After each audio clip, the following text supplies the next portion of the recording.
하나님의 말씀은 마태복음 21장 12절에서 22절입니다. 마태복음 21장 12절 예수께서 성전에 들어가사 성전 안에서 매매하는 모든 사람들을 내쫓으시며 돈 바꾸는 사람들의 상과 비둘기 파는 사람들의 의자를 둘러 엎으시고 그들에게 이르시되 기록된 바 내 집은 기도하는 집이라 일컬음을 받으려 하였거늘 너희는 강도의 소굴을 만드는도다 하시니라. 맹인과 저는 자들이 성전에서 예수께 나오매 고쳐주시니 대제사장들과 서기관들이 예수께서 하시는 이상한 일과 또 성전에서 소리질러 호산나 다윗의 자손이여 하는 어린이들을 보고 노하여 예수께 말하되 그들이 하는 말을 듣느냐. 예수께서 이르시되 그렇다. 어린 아기와 젖먹이들의 입에서 나오는 찬미를 온전하게 하셨나이다 함을 너희가 읽어본 일이 없느냐 하시고 그들을 떠나 성 밖으로 베다니에 가서 거기서 유하시니라. 이른 아침에 성으로 들어오실 때에 시장하신지라. 길가에서 한 무화과 나무를 보시고 그리로 가사 잎사귀밖에 아무것도 찾지 못하시고 나무에게 이르시되 이제부터 영원토록 내가 열매를 맺지 못하리라 하시니 무화과 나무가 곧 마른지라. 제자들이 보고 이상히 여겨 이르되 무화과 나무가 어찌하여 곧 말랐나이까. 예수께서 대답하여 이르시되 내가 진실로 너희에게 이르노니 만일 너희가 믿음이 있고 의심하지 아니하면 이 무화과 나무에게 된 이런 일만 할 뿐 아니라 이 산더러 돌려 바다에 던져지라 하여도 될 것이요. 너희가 기도할 때 무엇이든지 믿고 구하는 것은 다 받으리라 하시니라. 오 하나님 아버지 은혜를 감사합니다. 오늘 또 이 놀라운 하나님의 말씀 공부하게 하시니 감사를 드립니다. 진리의 성령께서 이 말씀을 바르게 깨닫게 하여 주시옵소서. 예수님 이름으로 감사하며 기도드리옵나이다. 아멘. 자, 21장 12절. 자, 12절부터 오늘 읽었던 본문은 예루살렘 성전 안에서 일어난 사건입니다. 자, 우리 이거를 다시 봐야 됩니다. 21장 1절에 예루살렘 가까이 벳바게까지 왔죠. 감람산에 있는 벳바게까지 왔고, 그 다음에 10절에서 이제 드디어 여기 드디어라는 말이 붙어요. 드디어 예루살렘에 들어가셨고, 그리고 예루살렘 오셔서 제일 먼저 드디어 성전에 들어가셨다. 이 성전에 들어가니까는 그 안에 장사꾼들이 버글버글하고 사람들이 모여가지고 사고 팔고 하는 그런 장면을 보게 되었습니다.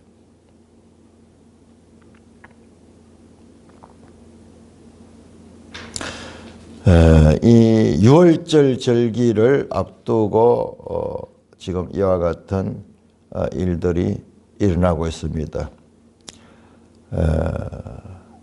유대인들의 그 미시나라는 전통이 있습니다. 이 율법을 자기들 나름대로 더 정교하게 만들어놓은 미시나라는 그 책에 보면은 6월절 3주 전에 이제 성전 안에서는 시장이 차려지기 시작하고, 그래서 그 안에서 매매가 이루어진다고 합니다. 참 대단하죠. 그 전국에서 6월절 절기를 지켜야 남자들이 다 올라오니까는 3주 전부터 시장이 차려지고, 그 다음에 이제 그것이 오랜 전통이 되다 보니까는 거기에 이제 직업적인 그런 그 장사꾼들, 그리고 그들을 고용하여서 운영하는 직업적인 성전 권력자들의 카르텔이 형성되어서 그것이 완전 장사판이 되었는데, 요세푸스 같은 기록이 보니까는요, 이 성전 안에서 이와 같은 매매가, 엄청난 경제적인 거래가 이루어지겠죠. 원래 재물들을 사람들이 직접 가져와야 되는데 먼 길을 재물을 데리고 올 수가 없죠. 그리고 가져와도 여기 성전 안에서 성전 제사장들 가운데서 성전을 재물을 조사하는 분들에서 재물이 합당하냐 아니냐, 그 사람들에게 이 재물은 사용할 수 없다, 법에 맞지 않는 재물이다, 그렇게 판단이 나면은 다시 또 가서 가져올 수도 없고 그런 거예요. 그리고 먼 길을 이동하면은 그 동물들도 많이 상하게 되고, 이러니까는 울며 겨자 먹기로 유대 지역에 가까운 지역에 있는 사람들 이외에는 다 돈을 가져와 가지고 성전에서 재물을 사고 팔고 하는 겁니다. 특별히 거기에 보면은 비둘기 파는 사람들이 나오는데, 돈 바꾸는 사람은 환전. 그러니까 당시에 로마의 화폐를 이 성전에 오면 성전의 세겔로 또 돈을 바꿔야 돼요. 그 환전하는 가운데서 또 몇 프로의 이득을 가지는 사람들이 있고, 환전소가 있죠. 우리도 저 공항에 가니까는 환전소가 있더라고요. 그 다음에 이제 비둘기 파는 사람들, 비둘기는 레이기에 보면은 가난한 사람들의 재물이라, 양이나 염소나 또는 큰 재물은 정말 소도 갖다 바치죠. 그런데 그런 것이 경제적 여력이 없는 사람들이 그 비둘기를 제물로 드리는데, 비둘기 파는 사람들이 여기 있었는데, 그런데 여기에 가장 비리가 심하다 그럽니다. 왜냐 그러면은 요 비둘기 제물은 여기 작잖아요. 그러니까 먼 길에서도 이동할 수 있잖아요. 그 새장 안에 넣어 가지고 그렇게 직접 가져오는 사람들이 많았다 그럽니다. 그러니까는 장사가 안 되죠. 그러니까 그 사람들이 새에 대해서 엄격하게 기준을 정해가지고, 이건 제물로 못 산다. 그래서 까다롭게 이 새 제물은 그렇게 다루어가지고 사람들이 직접 제물을 가져와가지고 실패하고는 확률이 많으니까는, 그러니까 거기 와서 이제 돈을 주고 사는 거예요. 비둘기가 있어도 자기 것을 못 쓰고 사는 거예요. 왜? 자꾸 그런 불합격이 많이 되니까는. 그러니까는 여기에 이 비둘기 재물을 가져오는 사람들은 가난한 사람들인데, 그 가난한 사람들의 고혈을 빨아먹는 그런 이 성전 안에서 강도의 소굴이 됐다 하는 그 말이 나올 정도로. 자, 우리 한번 에레미야 7장 한번 볼까요? 에레미야 7장. 자, 계속 형식이 반복되고 내용이 없어지면은 성전이 어떻게 변질되는가. 에레미야 7장이 전부 이 성전에 관한 말씀이에요. 성전에 관한. 우리 1절부터 5절까지 한번 교독하겠습니다. 여호와께로부터 에레미야에게 말씀이 임하니라. 이르시되 너는 여호와의 집 문에 서서 이 말을 선포하여 이르기를, 여호와께 예배하러 이 문에 들어가는 유다 사람들아, 여호와의 말씀을 들으라. 만군의 여호와 이스라엘의 하나님께서 이와 같이 말씀하시되 너희는 길과 행위를 바르게 하라. 그리하면 내가 너희로 이곳에 살게 하리라. 너희는 이것이 여호와의 성전이라. 여호와의 성전을 하는 거짓말을 믿지 말라. 너희가 만일 길과 행위를 참으로 바르게 하여 이웃들 사이에 정의를 행하며 이방인과 고아와 과부를 압제하지 아니하며 무죄한 자의 피를 이곳에서 흘리지 아니하며 다른 신들 뒤를 따라 화를 자초하지 아니하면 내가 너희를 이곳에 살게 하리니 곧 너희 조상에게 영원 무궁토록 준 땅이라. 보라, 너희가 무익한 거짓말한 자, 너희가 도둑질하며 살인하며 간음하며 거짓 맹세하며 바알에게 분향하며 너희가 알지 못한 다른 신들을 따르든지 내 이름으로 따르면서 이 성전에 와서 내가 구원을 얻었다. 10절은 내 이름으로 일컬만은 이 집에 들어와서 내 앞에 서서 말하기를 우리가 구원을 얻었나이다 하느냐. 이는 이 모든 가정한 일을 행합니다. 내 이름으로 일컬음을 받는 이 집이, 성전을 가리키죠. 너희 눈에는 도둑의 소굴로 보이느냐. 보라, 나 곧 내가 그것을 보았노라. 여호와의 말씀이라. 그러면요, 나중에 이 성전을 없애버리겠다는 거예요. 12절에 너희는 내가 처음으로 내 이름을 둔 처소 실로에 가서 내 백성 이스라엘의 악에 대하여 내가 어떻게 행하는지 보라. 무슨 말이냐 그러면은 처음에 이 성전이 세워지기 전에 성막이 있을 시절에 그 성막이 제일 먼저 차려진 곳이 실로예요. 실로. 그런데 그 실로가 어떻게 되냐, 완전히 망해버렸어. 실로가. 성전 형식이 있다고 해가지고 그것이 너희를 구원한다고 생각하지 말아요. 그 성전이 있었던 그 도시 자체도 망해버린데 지금 예루살렘에 이 성전 건물이 있다고 해가지고 우리는 성전이 있으니까는 우리는 구원을 얻었다. 그렇게 생각하는 너희들을 완전히 멸망시켜버리겠다. 13절 여호와의 말씀이니라. 내가 이제 너희가 그 모든 일을 행하였으며 내가 너희에게 말하되 새벽부터 부지런히 말하여도 듣지 아니하였고 너희를 불러도 대답하지 아니하였더라. 그러므로 내가 실로에 행함 같이 너희 신뢰한 바 내 이름으로 일컬만 이 집 곧 너희와 너희 조상들에게 준 이곳에 행하겠고 내가 너희 모든 형제 곧 에브라임 온 자손을 쫓아낸 같이 내 앞에서 너희를 쫓아내려 하셨다. 에브라임 온 자손은 북이스라엘이 망한 것처럼 너희도 망하게 될 것이다. 성전에서 이와 같은 이 형식주의와 그리고 행동은 죄를 짓고 우상을 숭배하면서도 내가 성전에 오면은 그 성전이 나를 구원한다는 이와 같은 성전 미신을 지금 깨뜨리면서 성전이 강도의 이 소굴이 됐다 하는 그 말씀을 예수님께서 지금 인용하시는 거예요. 내 집은 기도하는 집이라 일컬음을 받으려 할 걸. 너희는 강도의 소굴을 맞았다. 자, 이 말씀 기록된 바 예수님께서 13절에 그 이 성전을 가지고 말씀하는 말씀은요, 두 개, 구약 성경 이사야 56장과 그리고 방금 읽었던 에레미야 7장 11절을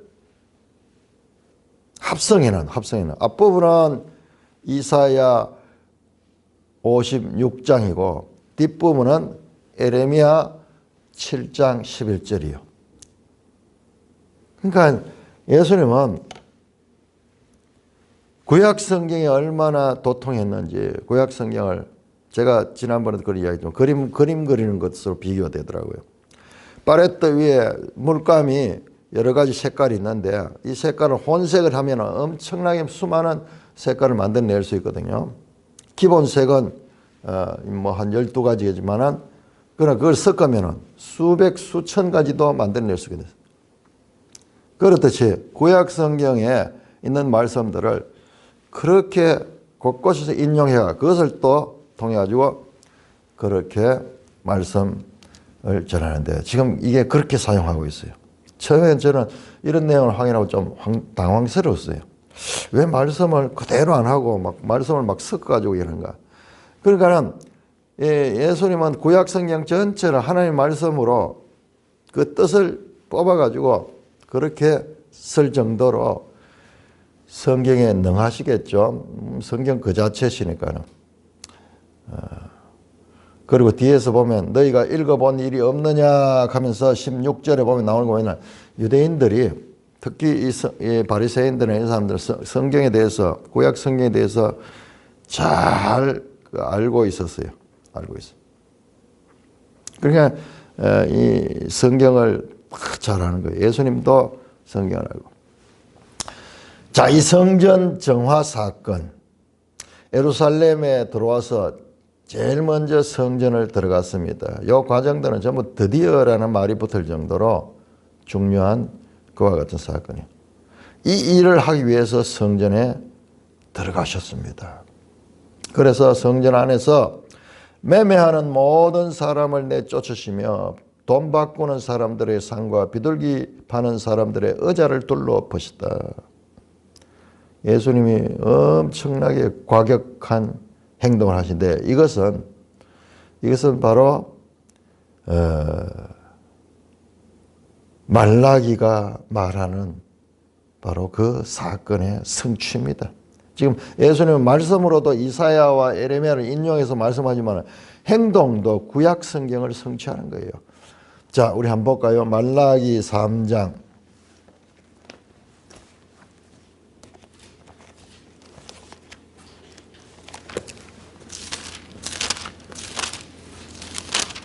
말라기 3장 1절 만군의 여호와가 이르노라 보라 내가 내 사자를 보내리니 그가 내 앞에서 길을 준비할 것이요 너희가 구하는 바 주가 갑자기 그의 성전에 임하시리니 곧 너희가 사모하는 바 언약의 사자가 임하실 것이라. 그가 임하시는 날 누가 능히 당하며 그가 나타난 때에 누가 능히 쓰리요. 그는 금을 연단한 자의 불과 표백하는 자의 잿물과 같을 것이다. 그가 은을 연단하여 깨끗하게 하는 자 같이 앉아서 레위 자손을 깨끗하게 하고 주가 갑자기 성전에 임해가지고 그것을 정결하게 한다는 거예요. 정결하게 한다는 거예요.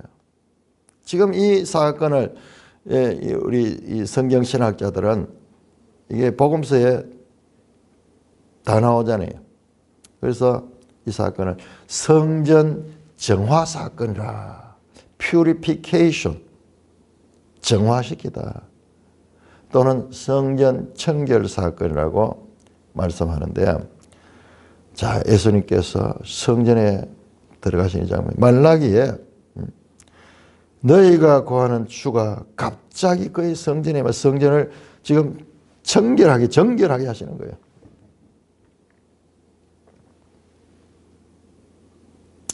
뿐만 아니라 스가랴 14장 우리 한번 볼까요?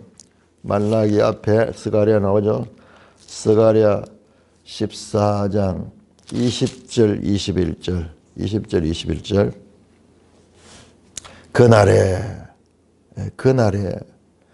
그날에는 말방울에까지 여호와의 성결이라 기록될 것이라. 여호와의 전에 있는 모든 솥이 제단 앞에 주발과 다름이 없을 것이니, 뭐냐 하면 깨끗하게 된다는 거죠. 저 솥은 불을 떼고 이런 게 솥이 제일 더러워지기 쉬운데, 주발처럼 그 안에서는, 요즘 사람들 주발을 하면 모르겠네요, 이 그릇, 음식을 담는 그릇처럼 솥도 깨끗하게 되고 정결하게 되죠. 그 다음에 21절 예루살렘과 유다의 모든 솥이 여호와의 만군의 여호와의 성물이 될 것인즉 제사 드린 자가 와서 이 솥을 가져다가 그것으로 고기를 삶으리라. 그날에 만군의 여호와의 전에 가난한 사람이 다시 있지 아니하리라. 참 난제거든요. 가난한 사람이 다시 있지 않는다. 그날에는 이 가난한 사람의 말은 뭐냐 그러면, 가나안이라는 게 장사꾼이에요. 장사꾼. 이 가난한 사람이 페니키아 이쪽을 북쪽으로 두로, 시돈 포함해가지고 가는데, 가나안이라는 말 자체가 장사꾼이에요. 장사꾼. 그러니까는 지금 이 말씀이 성전에서 장사꾼들을 쫓아내는 이 장면이, 이 성전이 다시는 이와 같은 강도의 소굴이 되지 못하고 장사꾼들의 이기수잔이 되지 못하는 그와 같은 것들을 지금 예수님께서 성취하고 있는 것입니다. 그날이 오면 성전 그릇이 정결하여지고 더 이상 성전에서 장사꾼이 매매하는 일들이 없을 것이라는 예언입니다. 예수님께서 지금 하는 모든 행동들이 지금 성경을 성취시키고 있는 거예요. 성전 안에서 매매하는 모든 사람들을 내쫓으시며, 충격적이죠. 돈 바꾸는 사람의 상과 비둘기 파는 사람들의 의자를 둘러엎으셨다. 과격한 표현인데 이것이 뭐냐 그러면은 이 타락된 성전에 대한 심판을 암시하는 퍼포먼스예요. 이 자체가 퍼포먼스입니다. 그러니까 이 행위를 통해서 메시지를 전하고 있습니다.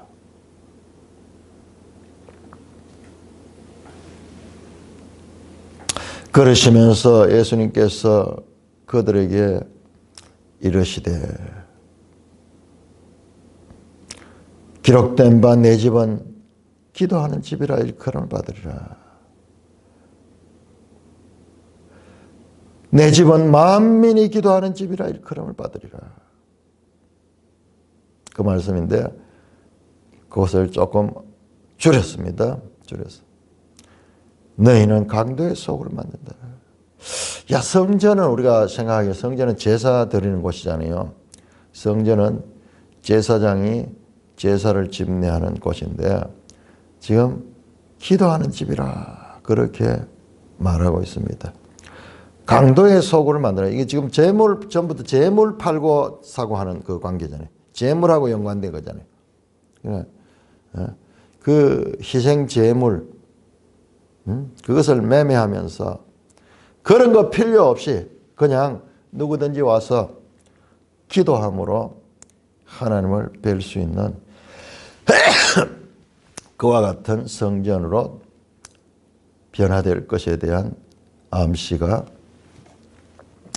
나타나고 있습니다. 실제로 보면은 이 성전이 제사 드리는 것보다 기도하는 곳으로 바뀌기 시작한 것이 바벨론 포로 때부터 시작했어요. 바벨론 포로기에 많이 이방으로 잡혀간 사람들은 성전 자체가 없잖아요. 성전 없잖아요. 그러니까 각자 처소에서 성전을 향하여 기도해요. 예를 들어 다니엘 같은 경우도 늘 성전을 향하여 기도했죠. 기도했죠. 사도행전 3장 1절 보면은 베드로가 성전에 갔는데 제9시 기도 시간에 정해져서 성전을 향하여 기도하는. 그러니까는 성전이 파괴돼 버리니까는 바벨론 포로 때 느부갓네살로 성전을 파괴해 버리니까는 더 이상 제사 드리는 것은 없어지고 이제 기도로밖에 할 수가 없었죠. 이제 그것도 하나님의 뜻이었어요. 성전을 파괴시켜 버린 것도. 더 이상 그 안에서 이런 제사 제도가 제사가 실행되지 못하도록, 성전이 없으면 제사장도 없고 할 수 있는 것은 기도밖에 없죠. 자, 그렇게 하시고 지금 예수님이 또 오셔서 그 말씀하는데요. 지금은 이들이 다시 성전을 짓고 있죠. 헤롯이 다시 46년 동안 어마어마한 성전을 짓고 있는데 그 성전이 앞으로 다시 파괴될 것을 지금 암시하는 그와 같은 말씀입니다.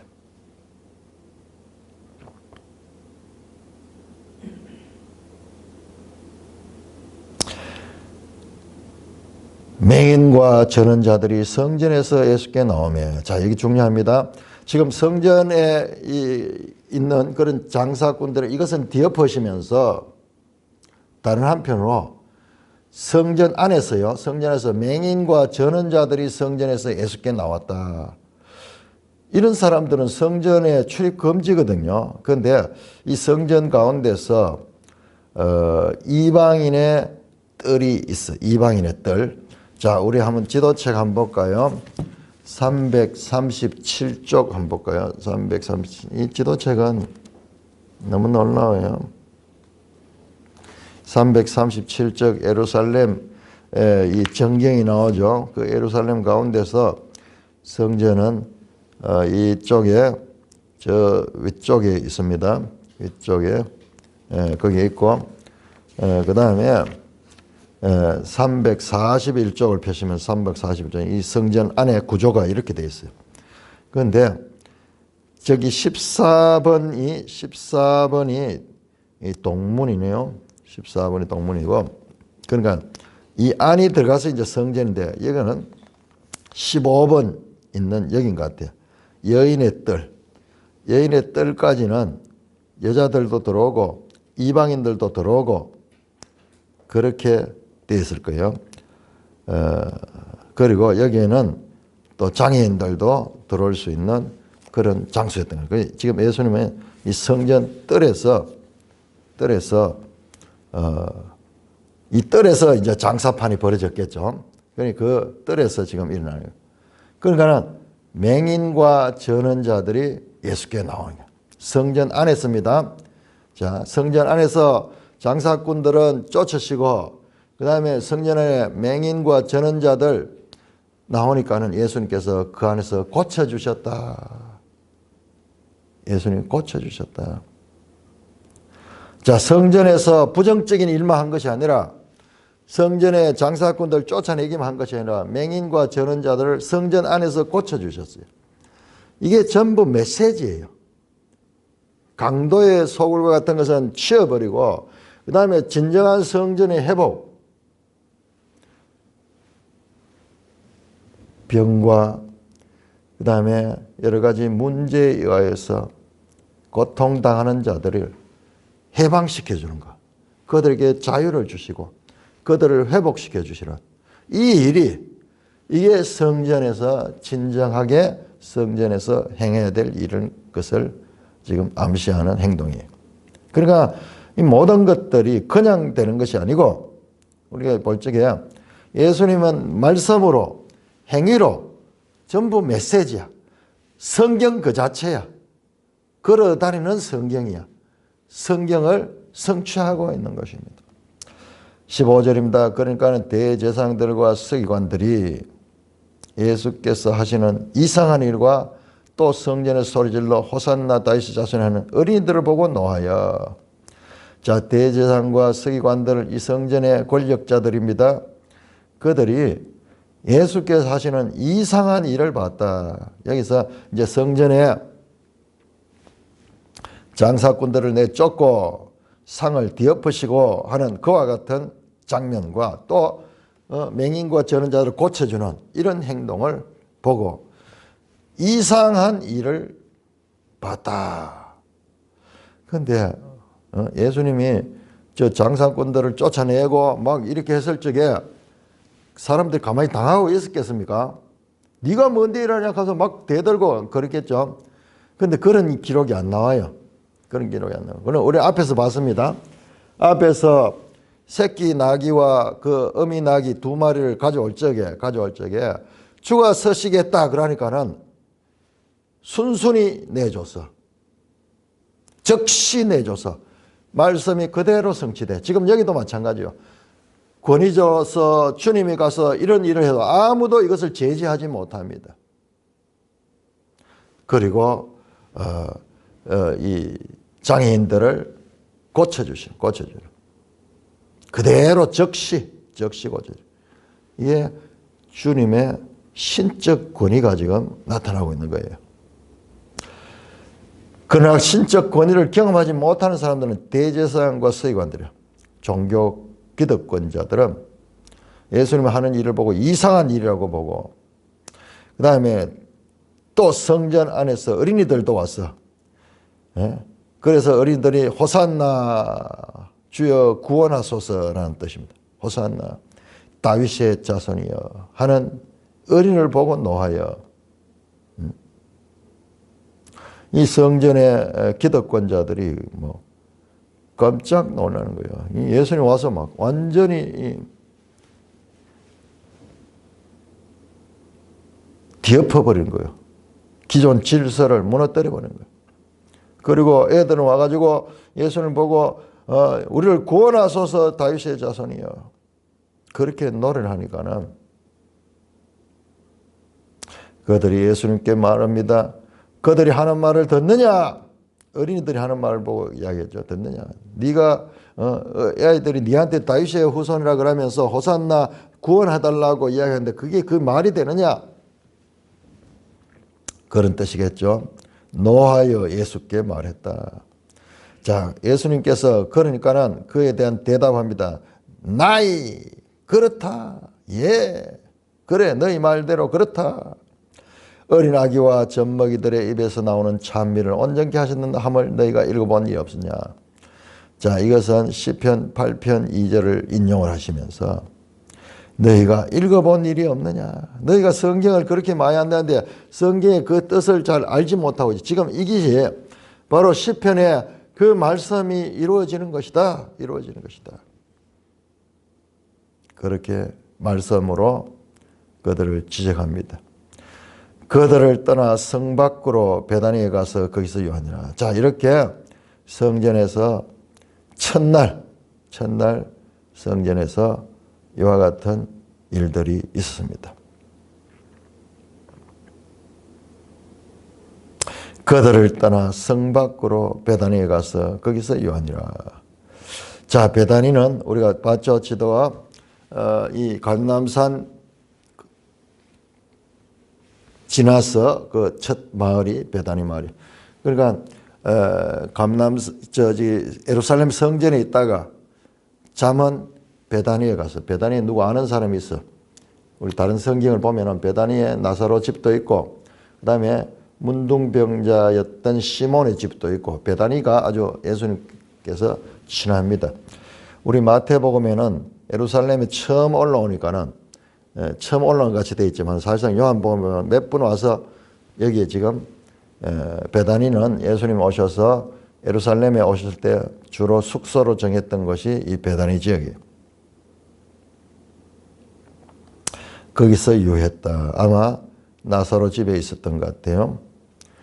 아니면은 문둥병자 시몬도 있고 많은 친한 사람들이 있었고 마리아 마르다 나사로 집에 있을 가능성이 많이. 왜냐 그러면은 나사로는 그 두 누이와 더불어서 죽었다가 예수님부터 다시 부활함을 입었던 그런 인물이죠. 성전 안에는 장애인과 어린이들과 이런 사람들이 이방인의 뜰에 들어갈 수 있습니다. 이방인의 뜰에서. 자, 사무엘하 5장 8절을 한번 열어보세요. 사무엘하. 이 사건은 또 이런 의미도 있습니다. 사무엘하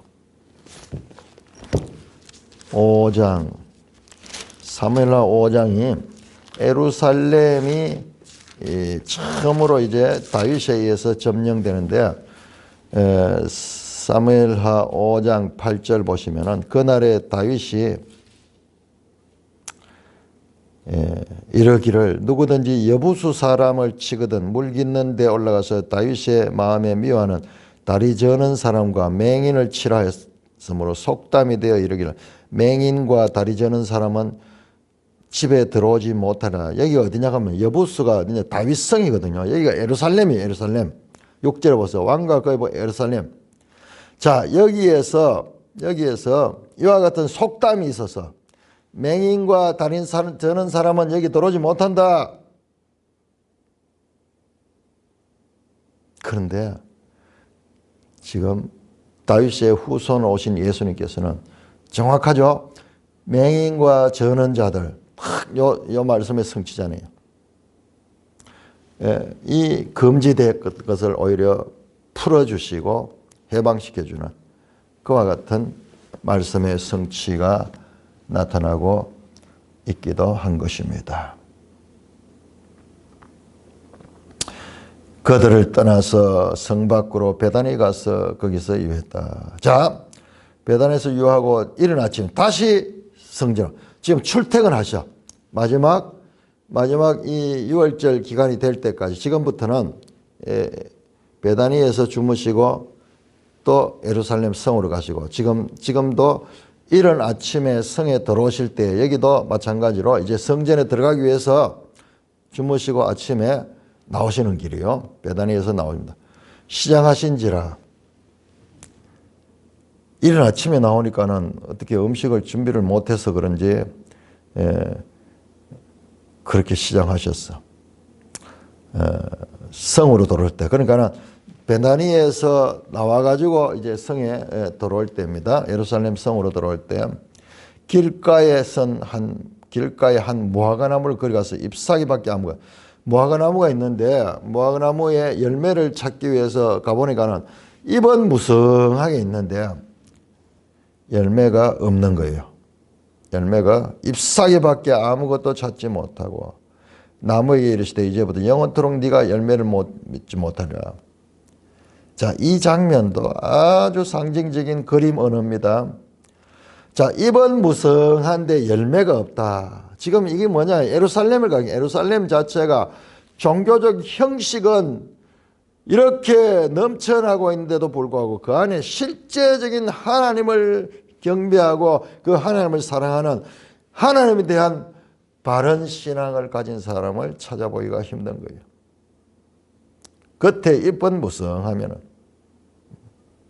외식적입니다. 눈에 보이기에는 그럴듯하지만은 나무가 중요한 것은 열매를 맺는 건데 열매가 없는 거예요.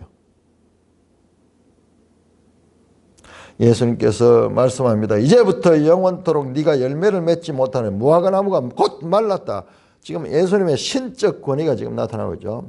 말씀하니까 곧 말랐다.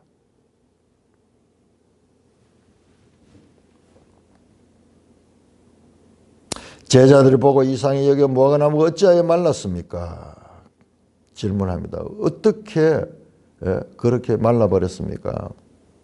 예수님 말씀하니까 지금 예수님이 말씀 그 자체가 신적 권위를 가진 그 말씀으로 선포되고 있는 것입니다. 자, 이 장면도 바로 예루살렘 성전을 비유한 거예요. 앞에서 성전에 장사꾼들을 내쫓고 이 의자를 둘러 엎으시고 상을 엎으시고 하던 그 장면 마찬가지로 잎만 무성한 성전과 같은 이 무화과 나무, 그 무화과 나무가 말라 죽어버리는 것. 장차 성전이 이와 같이 파괴될 것을 암시하는 이것도 그림 언어예요. 그림 언어. 그런데 이 다른 복음서 보면은 아직 무화과 때가 아니에요. 열매가 맺힐 때가 아니라고 그러는데, 그러니까 이것은 하나의 상징적인 사건인 거예요. 무화과 나무는 이스라엘을 포도나무와 무화과 나무가 이스라엘을 상징하는 그런 나무거든요. 그런데 지금 이스라엘의 이 멸망과 그리고 그들의 성전이 파괴될 것에 대한 암시가 이 메시지 속에 지금 나타나고 있습니다. 어찌하여 무화과 나무가 말랐습니까? 제자들이 예수님께 질문하여 예수께서 대답하여 내가 진실로 너에게 이르노니 만일 너희가 믿음이 있고 의심하지 않으면 이 무화과 나무 된 이런 일을 할 뿐만 이 산더러 들려받아야 돼요. 너희가 만일 믿음이 있고 의심하지 않으면 이 무화과 나무 된 이런 일을 하자. 22절은 너희가 기도할 때 무엇이든지 믿고 구하는 것을 다 받으라. 자, 이게 기도 이야기 나오잖아요. 갑자기 좀 앞뒤가 안 맞는 것 같죠. 자, 그런데 예수님께서 이 성전을 뭐라고 해서 내 집은 기도하는 집이라 일컬음을 받으라 그랬잖아요. 기도하는 집이다. 그 주제와 연결이 됩니다. 열매 없는 무화과 나무 이미지는 구약에서 이스라엘 문제를 묘사하는 것이었습니다. 성전을 중심으로 한 권력자들을 책망하는 의미가 무화과 나무의 외식적 모습을 인해 저주받음과 연관이 됩니다.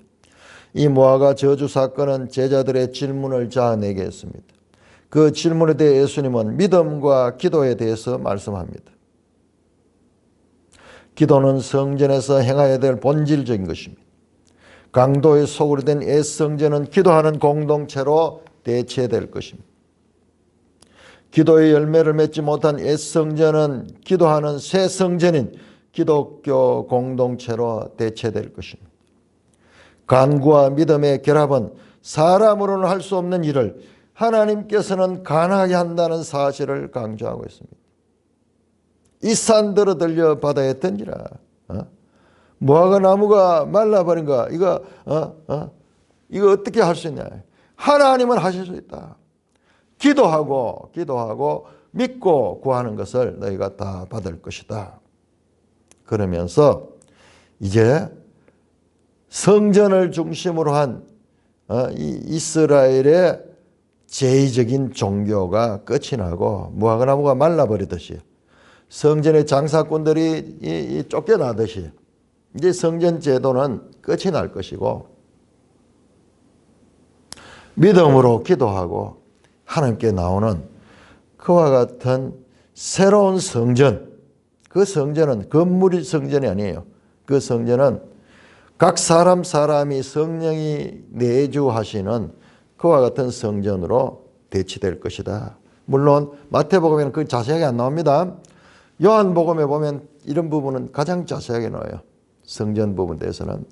그래서 지금 마태복음은 그저 서서히 지금 구약과 신약으로 접어들어오는 그와 같은 연착륙하는 과정이고 이 것에 대한 자세한 설명들은 요한복음에서 더 자세하게 나올 것이고 누가복음에서도 더 자세하게 나옵니다. 성령에 대한 것. 너희가 성전인 것과 하나님의 성령이 너에게 거하는 것을 알지 못하느냐. 자, 이렇게 건물 성전으로서의 이스라엘의 이 성전 제도가 앞으로 망하게 되고 그리고 새로운 기도와 그리고 하나님의 능력을 힘입는 그런 시대가 올 것이다. 특별히 우리가 여기 봤을 적에 이걸 말씀을 우리한테 바로 적용을 시켜버리면 문제가 있습니다. 반드시 1세기 제자들입니다. 이 지금 질문한 사람들은 제자고 이 말씀을 듣는 사람도 제자예요. 제자들. 너희가 구체적으로 12제자를 비롯해서 제자들을 가리킵니다. 믿음이 있고 의심하지 않으면 이 무화가 된 이런 일이 있다. 자, 우리한테 바로 적용시키면 이런 능력이 있습니까, 여러분들? 이 능력이 있습니까? 그래 되면요, 이 말씀이 우리가 이 말씀이 피상적이 되는 거예요. 자, 그런데 이 제자들은 이런 능력을 받았어요. 제자들은 이런 능력을 받았습니다. 사도행전을 보시면은 죽은 사람도 살아나고 예수님이 하신 것 똑같이 날 때부터 안전병이 된 자도 고침을 받고 동일한 이와 같은 믿음으로 주님께 구했을 적에 기도하고 구했을 적에 일어나는 사도행전 3장이 대표적이죠. 성전 미문에 앉아있던 안전병이 일어나 걸으라 하니까 일어나서 걷게 되는 그런 믿음과 능력을 하나님이 하시는, 사람은 할 수 없지만 하나님이 하시는 그와 같은 능력을 받고 기도하고, 사도행전 보면 기도의 이야기들이 많이 나오죠. 이제 기도하는 새로운 교회 공동체가 일어날 것에 대한 암시가 이 말씀 속에 담겨져 있는 것입니다. 찬송가 210장입니다.